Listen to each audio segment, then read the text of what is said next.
다툼 해결 능력이라는 제목으로 하나님 말씀 증거하도록 하겠습니다. 20대 초반에 반드시 길러야 될 능력 중에 하나가 이 다툼 해결 능력 또는 갈등 해결 능력입니다. 왜냐?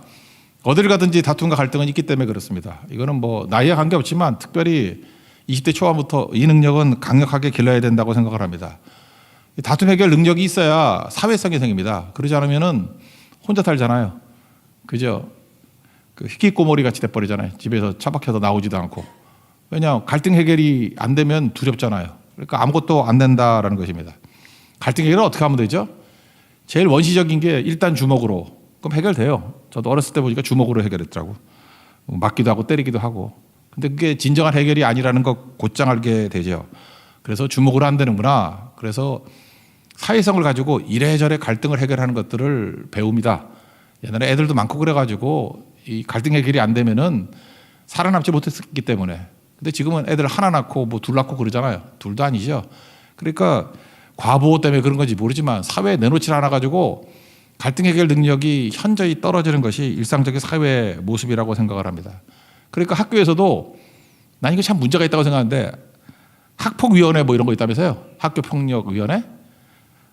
그러니까 거기 결정으로 뭐 해결을 한다면서요. 그러니까 아니 어렸을 때부터 이 갈등 해결 능력을 좀 길러주고 예외적인 뭐 0.001% 정도 되는 애들이야 뭐 어떻게 하겠지만 이게 갈등 해결이 돼야 되는데 아무것도 아닌 문제를 가지고 학폭에 뭐 고발하고 고소하고 진정한 해결이 아니죠. 그 왜 그렇죠? 남이 결정해 주는 것은 종로로 하는 겁니다.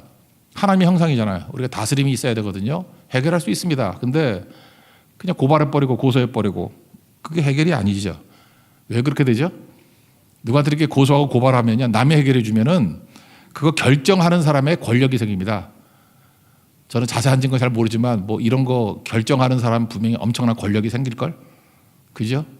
뭐 뒤에 부정도 생기고 그럴 것 같아요. 내가 결정하지 않고 남이 결정해 주면 그 자체가 권력이라니까요. 그래서 더 큰 문제를 일으킬 수 있다라는 거. 이건 역사가 보여주는 거예요. 이것뿐만 아니라 모든 게 다 그렇습니다. 국가 간의 문제도 자기 나라 힘으로 자기 나라 문제를 해결해야지 남이 도와주면 해결이 되든가요? 당나라가 뭐 도와줬더니 되든가요? 나라 다 빼앗길 뻔했죠. 원래 그런 거예요. 그러니까 다스리는 능력이 없으면 다 빼앗기게 된다. 그러므로 반드시입니다. 우리 20대 때 문제 해결 능력, 갈등 해결 능력 이거 반드시 길러야 된다는 것입니다. 하나님 나라가 어떤 거였어요? 다스림이라 그랬잖아요. 사람과 동물의 차이점이 뭐라고요? 동물은 복 주시고 그냥 생육하고 번성하면 다 된다고요. 근데 사람은 생육, 번성 플러스 다스림이 있어야 된다. 이거 없이는 사람이 아니다. 그런 거죠. 그러니까 어떤 문제가 올 때 해결해야 돼, 해결. 그냥 아주 시시껄렁한 얘기 한번 해봅시다. 우리 어떤 집에 애가 셋이 있었는데 셋이 막 싸우고 있는 거예요. 아버지가 보니까 한심해 보이는 거야. 그래서 왜 싸우냐 그랬더니 장난감 하나를 가지고 서로 자기가 갖고 놀겠다고 싸우는 거예요. 1번, 2번, 3번이. 그래서 첫째한테 물어봤어요. 이거 왜 그러냐 그랬더니 이거 내 거래. 생각해 보니까 아버지가 걔한테 사줬어. 그러니까 1번 아들은 내 거래. 그러니까 소유권이 있는 거죠. 2번 아들은 형이 나한테 줬대. 증여권이 있는 거죠. 분명히 줬대. 재미없다고. 나 줬대. 그러면서 막 증거를 대는 거예요. 형이 나한테 줬다고. 내 거라고. 세 번째 아들 얘기가 내가 제일 먼저 갖고 놀았대. 점유권이죠. 내가 갖고 노니까 재밌어 보이니까 와가지고 형들이 저런데. 그러니까 내가 시작한 게 나래.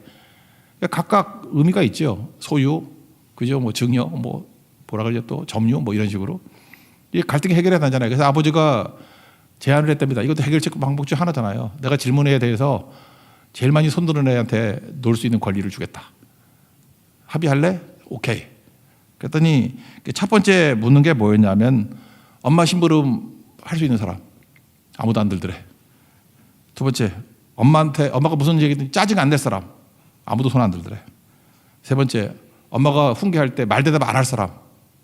아무도 안 하더니만 아이들이 갑자기 눈을 맞추더니만 이구동성으로 이거 제일 잘하는 게 아빠야. 아빠 갖고 놀아 그러더래요. 그래 공처가죠. 예. 초라하지만 해결은 된 거죠. 예. 이런 게 해결책이에요. 그죠? 대부분이 이렇게 망신당하면서 해결되는 경우도 있고. 제가 이 비슷한 얘기를 우리 딸들에게 해줬더니 걔네들도 잠깐 덤비고 그러더라고요. 근데 아버지들한테 제가 노하우를 하나 드릴게요. 이게 자녀들이 자꾸만 이렇게 덤비고 그러면요. 당하지만 말고 이랬으면 좋겠어요. 한 10년 전쯤에 있었던 일이었던 것 같은데 그래요. 제가 국내 프로야구를 그때는 좀 봤어요. 재미있게 봤거든요. 저는 1982년도부터 그 MBC 청룡부터 계속해서 서울 사람이기 때문에 지금 LG 트윈스를 응원을 합니다. 지금 어떤지 모르겠어요. 10년 전에 LG 트윈스가 항상 깨져요. 항상 져. 그때는 TV를 볼 때인데 제가 LG 트윈스 지는 게임을 보는데 그걸 여러 차례 봤는가 봐 우리 딸들이.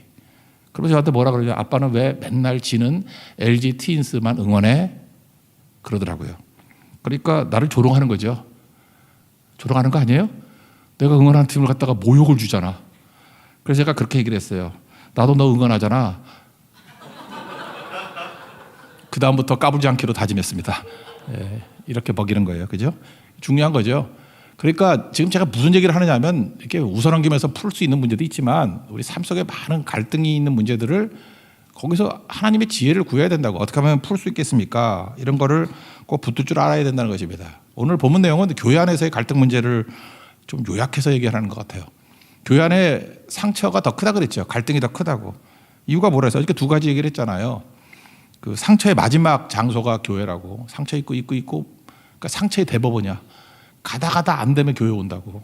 그래서 상처가 더 큰 사람들이 많기 때문에. 또 하나는 뭐죠? 교회 오면은 형제 자매들이고 하니까 마음의 갑옷을 내려놓는다니까요. 그래서 무장 해제됐기 때문에 맨살에 화살이 맞아. 그래서 더 아파요. 그래서 교회에서 오히려 상처가 더 크고 세상보다 더 아플 때가 많이 있다라는 것입니다. 그러니까 교회 안에서의 이런 갈등, 분쟁 어떻게 하면 풀 수 있는가? 오늘 성경은 그 내용들을 알려주고 있습니다. 세 가지 정도로 요약할 수 있을 것 같은데 첫 번째, 이거는 이제 전반적으로 보편적인 얘기예요. 같은 권위 아래 있으면 문제 해결된다는 거예요. 같은 권위 아래. 같은 권위가 뭐예요?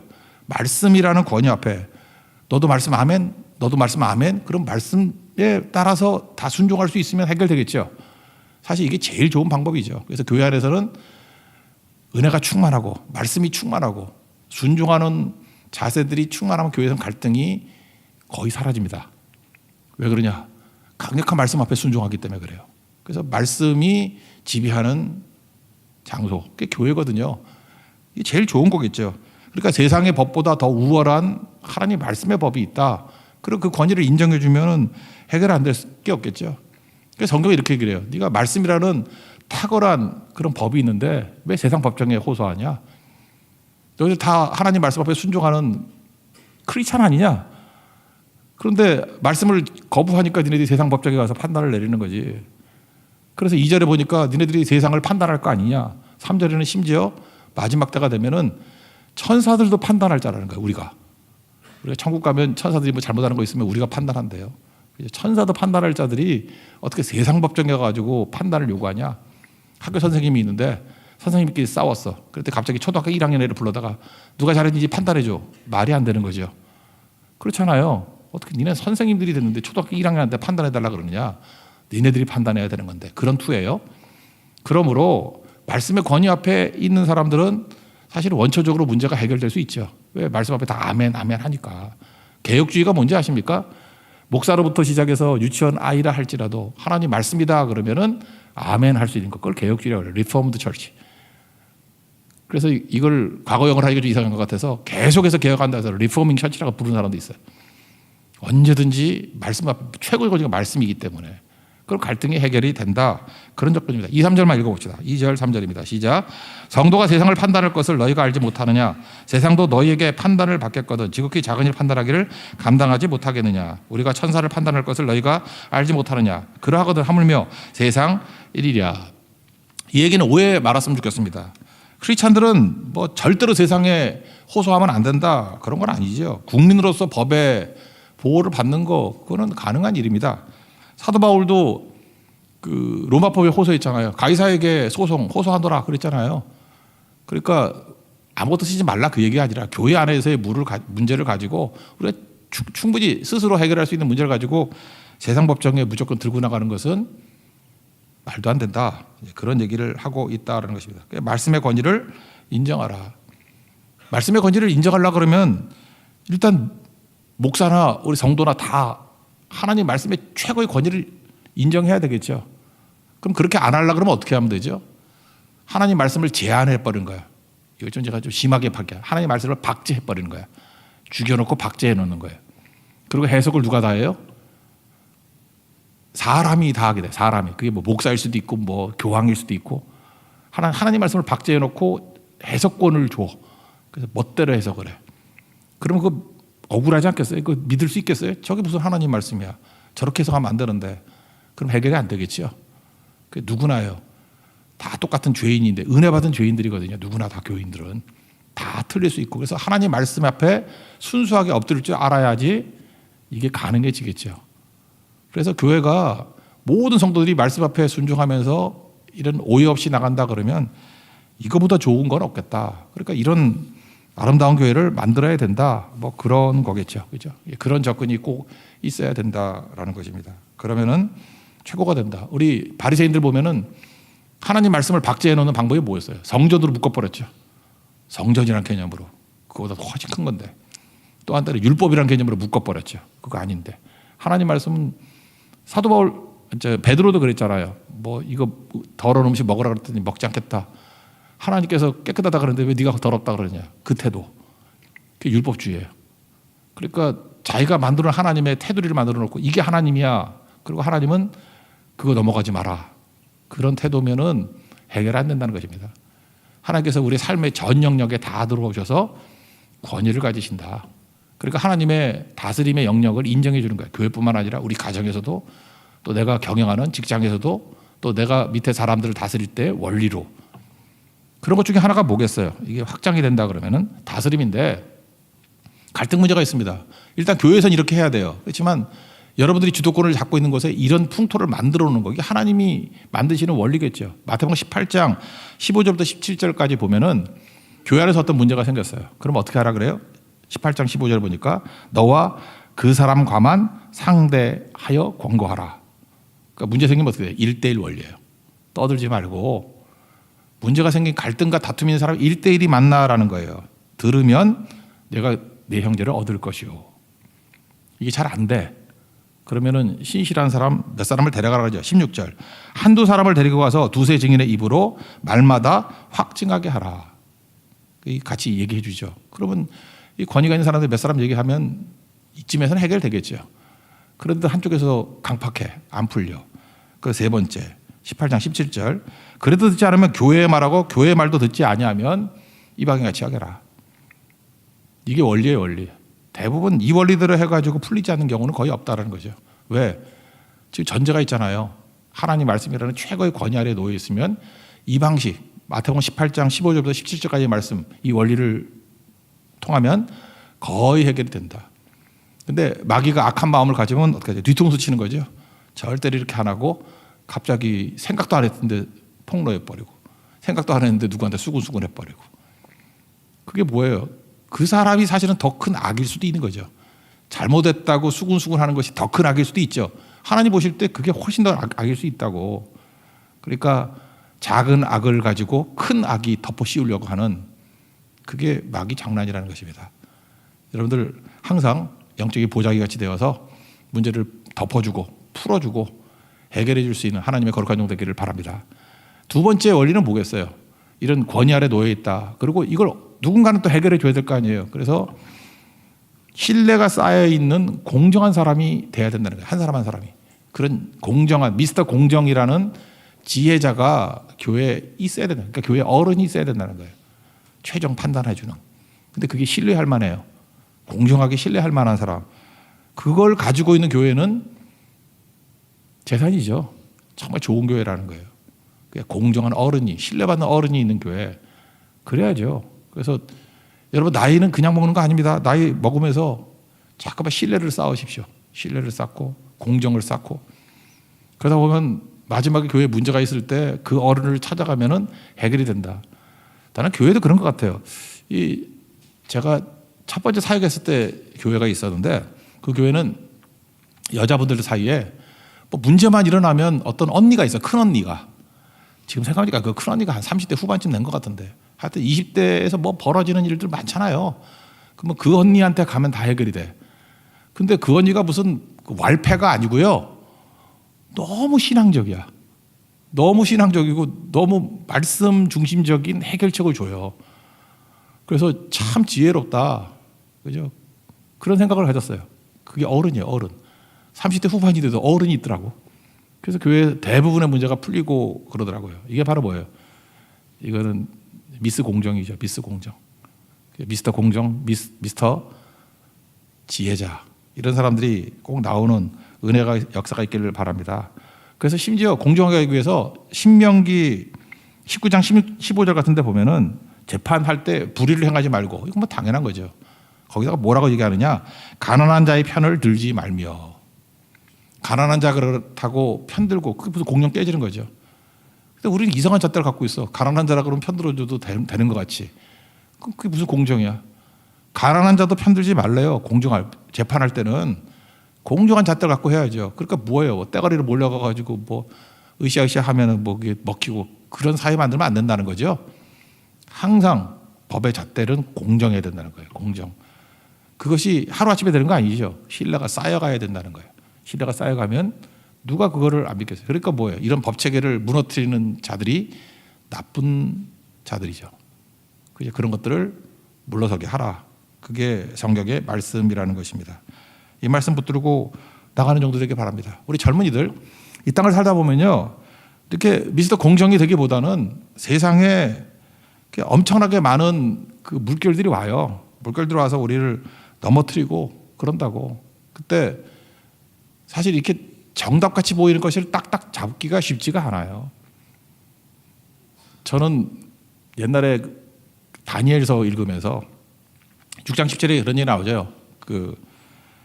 조소의 왕의 도장이 찍힌 것을 알고도 예루살렘 향해서 창을 열고 하루에 3번씩 기도했다, 그런 얘기가 나오죠. 제가 대학교 때 읽을 때였는데, 그때 처음으로 MS에서, 마이크로소프트에서 윈도우가 나와서, 윈도우. 지금은 또 윈도우 잘 안 쓰는데 옛날에 윈도우라는 게 있었거든요. 쓰나 지금도?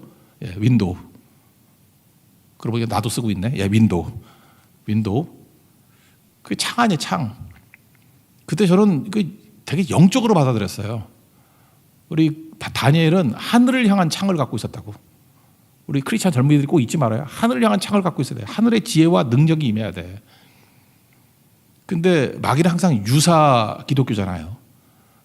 제가 이걸 무조건 영적으로 나쁘다는 게 아니라 그 윈도우를 소개하면서 그렇게 소개를 했어요. 그죠? 이제는 지식의 바다로 들어갈 수 있는 창문이 열렸다. 정보의 바다로 들어갈 수 있는 창문이 열렸다.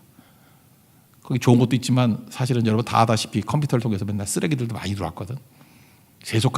급속하게 세속화가 돼버리고 급속하게 무너진 것들이 컴퓨터를 통해서 깨졌던 것들이 너무너무 많아요.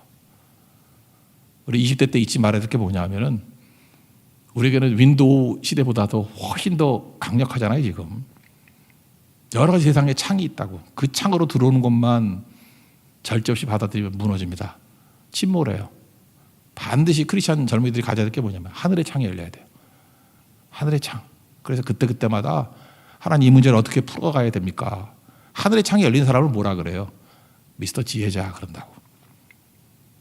나이에 관계없습니다. 어른 될 수 있습니다. 하늘의 창이 열린 사람. 20대 초반에도 또 20대에도 많은 영적 어른들이 나와서 하나님 말씀을 기반으로 하나님의 지혜를 가지고 문제를 풀어갈 수 있는 우리 지혜자가 나오는 거룩한 교회 되기를 축원합니다. 그게 두 번째예요. 사람이죠, 사람. 그런 사람이 나와야 된다는 거예요. 그리고 세 번째는 이제 일반적인 얘기인데, 십자가 지기로 결심하면 풀린다는 거예요. 손해보기로 결심하면 풀린다는 거예요. 내려놓기로 결심하면 풀린다는 거예요. 그죠? 뭐 당연한 거겠죠. 아까 읽지 않았네. 두 번째 거 읽읍시다. 5절 읽읍시다. 시작. 내가 너희를 부끄럽게 하려 하여 이 말을 하노니 너희 가운데 그 형제 안의 일을 판단할 만한 지혜 있는 자가 이같이 하나도 없느냐. 그러니까 지혜자 나오라. 그런 거죠. 영적 어른이 나오기를 원한다. 그리고 손해보기로 작정하라는 거예요. 그래서 차라리란 말이 두 번 나와요. 차라리. 7절입니다. 시작. 너희가 피차 고발함으로 너희 가운데 이미 뚜렷한 허물이 있나니 차라리 불의를 당하는 것이 낫지 않으며 차라리 속는 것이 낫지 아니하냐. 문제가 안 풀리면은 차라리 손해봐. 그냥 불의함을 받아들이면 될 거 아니야. 왜? 우리는 압도적인 하늘의 능력이, 열린 하늘의 창이 있기 때문에. 하나님께서 지혜도 주시고 능력도 주시는 거 아니에요. 다니엘 보라고요. 하늘의 창이 열리니까 사자굴에 들어가서 살아남잖아. 그게 해결책이 될 수 있는 지혜도 될 수 있지만 능력도 되잖아요. 하나님이 사자 입으로 갖다가 그냥 지퍼로 가리듯이 가려버리잖아. 하늘에 열린 하늘, 이게 크리스찬 젊은이들이 걸어갈 길이에요. 하늘에 열린 창, 열린 윈도우가 있어야 돼. 윈도우. 너는 윈도우 몇 개 열어놓고 사니? 나는 하늘의 윈도우를 열고 사는 인생이야. 그게 최고가 되겠죠. 그게 중요한 거라고요. 일단 손해보기로 작정하면은 리더십 발휘합니다. 제가 맨날 드는 예화가 있죠. 어떤 세 사람이 돈 모아가지고 환전을 했다가 $10 환전을 했어요. 예를 들면 나누기 힘들잖아요. 3.3333 이렇게 나눠야 되니까 힘들죠. 뭐 이렇게 동전 없으니까 $1 이하로는 나눌 수가 없잖아. 그러면 눈치를 보잖아요. 그럴 때 어떻게 하면 되죠? $3, $4로 가져야겠죠. 어차피. 그럴 때 내가 나서는 거야. 손해보기로. 내가 $3 가질 테니까 너네들이 가위바위보에서 이긴 사람이 $4 가져. 그럼 해결되겠죠? 해결 안 돼요? 금방 해결돼요. 그런데 나쁜 놈이 있어. 뭐 가위바위보 했는데 늦게 냈잖아. 그러고 막 싸우려고 그래. 나가가지고 이기고 늦게 냈잖아. 그러고 막 싸우고. 그래서 꼭 있다니까. 꼭 있어요. 꼭. 제 주변에 내 아는 목사도 맨날 그래. 맨날 늦게 내. 그 진짜 그 목사도 아니야. 하여튼 그래. 그래서 열받잖아요. 그러면 한 번 더 양보하면 되죠. 그래. 내가 $2 가질게. 니네들이 $4 가져. 완전히 해결되죠? 그렇지 않습니까? 우리가 십자가를 진다, 손해를 본다 그럴 때 전체 다 포기하는 것도 아니에요. 3.3 지분에서 2, 그러니까 거기서 1.3 정도만 포기하면 완전 해결돼 버린다고. 그러면 얻는 유익이 뭘까요? 세 사람 중에 리더 뽑으면 누가 될까요? 둘이 싸웠으니까 무조건 $2 가진 사람이 리더가 된다고. 그게 다스림이에요. 이게 문제 해결하는 방법이라고. 이거를 빨리 배워야 돼요. 20대 초반에 이거를 개념이 아니라 실질의 행동, 적용하면서 배워야 돼. 이렇게 하면 풀리는 거야. 이렇게 하면 풀리는구나. 그럼 무조건 다스리는 자 됩니다. 다스리는 자 되면은 이거보다 훨씬 더 많은 것들을 다룰 수 있어요. 세상을 끌고 갈 수 있다고. 이끌든지 따르든지 비키든지 그랬잖아요. 이런 사람은 이끄는 자가 되는 거예요. 이끄는 자. 꼭 이끄는 자 되는 축복이 임하기를 바랍니다. 이거 책 같지도 않은 책 하나 소개해 줄게요. 파인애플 이야기라고. 원제는 파인애플 이야기인데 나침반사에 번역되기는 합당한 희생으로 번역된 것 같아요. 이거는 원제목에는 없어. 근데 검색을 하면 합당한 희생으로 검색해야 될 거예요. 책 이름이 합당한 희생. 원제목은 파인애플 이야기. 파푸아 뉴기니아에 선교사가 갔어요. 의사 선교사, 의료 선교사가 갔다고. 가가지고 아무래도 과일이 먹고 싶어가지고 파인애플, 자기 친구도 의사예요. 친구가 이렇게 파인애플 묘목 100개를 줬어. 그랬더니 이제 돈 얼마 주면서 심게 만들었죠. 파인애플이 한 3년 정도 돼야지 이렇게 파인애플 먹을 수 있대요, 열매가. 3년이 돼가지고 이제 먹어야지 하고 가봤더니, 밭에 가봤더니 하나도 없이 원주민이 다 뽑아가 버렸대. 도둑질해가 왔대. 열 팍 받죠. 그래서 누가 가져갔어? 그랬더니 그냥 사람들 속이지도 않더래. 내가 가져갔지 그러더래. 그래서 이게 뻔뻔한 돈이 다 있어. 그랬더니 심은 자가 먹는 것이 정글의 룰이야 그러더래. 자기가 심었으니까 자기 거래. 그래서 막 배째라 하고 나오는 거예요. 그러니까 이 의사 선교사도 열받아가지고 그래? 그럼 니네 아파도 내가 안 고쳐줘. 그랬다는 거예요. 그래서 병원 문 닫아 버렸대. 이런 게 무슨 선교사야, 그죠? 하여튼 그 내용 그거예요. 그때 아프다고 뭐 배 아프다고 와도 안 주지. 타협이 안 되는 거야, 그죠? 이게 갈등 문제죠. 그러다가 이제 딴 지역으로 좀 지역을 옮겼대요. 가까운 데로. 거기서 똑같은 일이 또 벌어졌대요. 또 심게 받았더니 거기도 똑같이 심은 자가 먹는 게 정글의 룰이야. 그러면서 다 뽑아 먹더라는 거예요. 열받아가지고 이제 선교사 때려칠 거야. 그러다가 뭐 본국에 왔는지 하도 옛날에 읽어서 기억이 안 나요. 새생활 세미나인가 뭐 듣다가 은혜를 받았대. 모든 것이 하나님의 것이고 하나님이 주신 거라고 내 거 없다고. 여기서 은혜 엄청 받았어. 이 의사 선교사가. 그래서 다 주님의 것이지. 그리고 다시 원래 사역지로 돌아왔대요.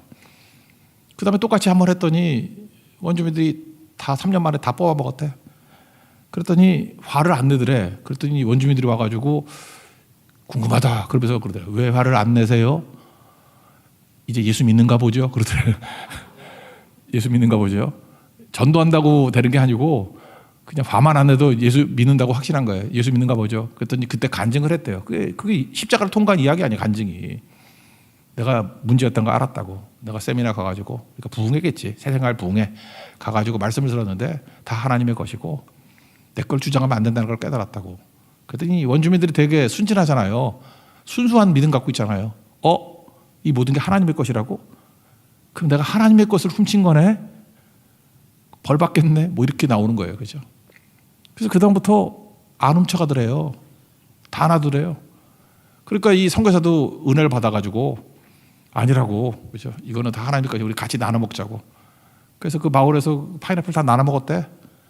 그래서 생긴 게 뭐예요? 하나됨이 있었고, 화합이 있었고, 평화가 있었고, 부흥이 있었고, 다 된다. 라고 하는 한 60페이지밖에 안 되는 책이에요. 그 책도 아니야. 소책자. 파인애플 이야기. 근데 그걸 번역을 잘 해놨어요. 합당한 희생. 제대로 된 희생하면 문제 다 해결된다는 거죠. 이런 걸 위해서 부르심이 입었다는 것입니다. 이 책 읽고 그대로 할 수 있는 상황이 오지는 않을 거예요. 그러니까 하늘의 지혜가 필요한 거지. 내 삶 속에서 이런 합당한 희생의 스토리가 나오기를 원합니다. 이 합당한 희생의 주인공이 되기를 원합니다. 그러면 세상이 다 변화가 되겠죠. 그죠? 우리 앞부분에서 어제 나눴죠. 세상의 유혹이 뭐예요? 음행, 탐심, 우상숭배 이런 거라 그랬잖아요. 이거 다 특징이 뭐예요? 그냥 나 편하면 된다. 나 쾌락 있으면 된다. 그런 거로 유혹한다고 20대 때. 마귀는요. 여러분 잊지 마세요. 세상의 윈도우가 주는 희망은 이런 거예요. 편안함을 약속해. 이거 하면 편안해집니다. 이 자동차를 사십시오. 편안할 겁니다. 예, 맞아요. 이 좋은 집을 사십시오. 그럼 편안해질 겁니다. 예, 맞아요. 뭐 이런 세탁기를 사십시오. 그러면 편안해질 겁니다. 맞아요. 세상이 줄 수 있는 거는 딱 하나예요. 편안함. 또 하나 소위 말하는 잠깐의 기쁨인 쾌락. 세상은 계속해서 편안함을 주고 세상은 계속해서 쾌락을 줘. 그래서 감이 오죠. 세상이 주는 거예요. 마귀가 주는 거예요. 마귀는 요거밖에 주지 못해. 편안함과 쾌락. 좀 말이 이상하지. 이걸 중간에 슬쩍 바꿔버려. 마귀는 하여튼 변장의 명수야. 이걸 행복이라고 바꿔버려. 편안한 게 행복한 거야. 순간적인 기쁨이, 쾌락이 있는 게 행복한 거야. 그래서 많은 사람이 행복이라고 포장을 해요. 그리고 그걸 마지막에 성경 용어로 바꿔버려. 평안이라고, 샬롬이라고. 여러분 돈 많이 벌었더니 샬롬이 오던가? 아직 없나요? 안 온다는 거 아시잖아요. 재벌 들으면 다 샬롬이 와야지. 안 오잖아요. 쾌락하니까 다 되던가요? 더글로리 보니까 이 사람 마약하던데도 샬롬 안 오던데? 저만 봤나? 아무도 본 사람이 없고 말이야. 이런 걸로 샬롬이 안 와요. 성경은 뭐라고 얘기합니까? 행복, 진짜 행복과 샬롬 이런 거 하나님이 주시는 거라고. 요한복음 14장 나오죠. 27절에 평화를 내가 너에게 준다고. 나의 평화는 너에게 주는데 세상이 주는 것 같지 아니하다고. 그게 성경 약속 아니에요? 잊지 마십시오. 이거 꼭 잊지 말고 오늘 세상이 약속하는 것들은 지금 여기 읽은 내용들 뭐 쭉 보면은 하나님 나라 유업으로 받지 못한다. 이거 뭐냐? 세상이 주는 거에 네 마음을 다 빼앗겼기 때문에 우상숭배, 탐심, 남색 뭐 이런 거 다 편안함하고 쾌락을 준다야 세상. 근데 하나님의 나라는 뭐라고요? 하나님이 다스리는 나라. 하나님이 주시는 거. 그건 뭐죠? 존재예요. 그래서 하나님께서 우리에게 약속하신 건 뭐냐면 예수 그리스도의 이름을 주시고요. 예수님께서 주신 게 뭐냐면 우리의 뭐 중생, 의로움, 칭의. 그 구원의 순서가 있다 그래요. 제가 옛날에 소중한 신칭수로 성경을 이렇게 외웠는데 9가지 단계. 한번 읽어만 드릴게요. 소명. 첫 번째. 두 번째 중생. 세 번째 회심. 소중한. 그렇게 외웠어요 저는. 소명, 중생, 회심. 신칭수, 신앙, 칭의, 수양, 양아들로 삼는 거.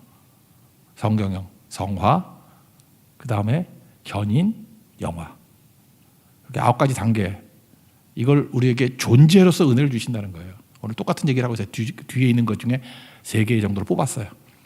하나님께서 우리를 존재로 불렀기 때문에 존재에서 나오는 모습으로 살면 다스림이 이루어진다.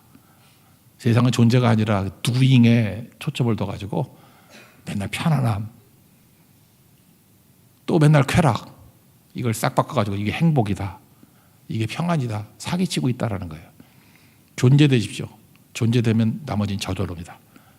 그 말씀 붙들은 믿음의 종되기를 축원합니다. 그럼 읽고 끝냅시다. 9절부터 11절까지입니다. 시작.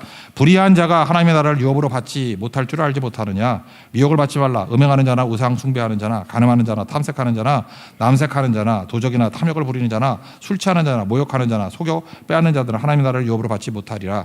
너희 중에 이와 같은 자들이 있더니 주 예수 그리스도의 이름과 우리 하나님의 성령 안에서 씻음과 거룩함과 의롭다 하심을 받았느니라. 9가지 중에서 몇 가지 뽑아서 설명한 거예요.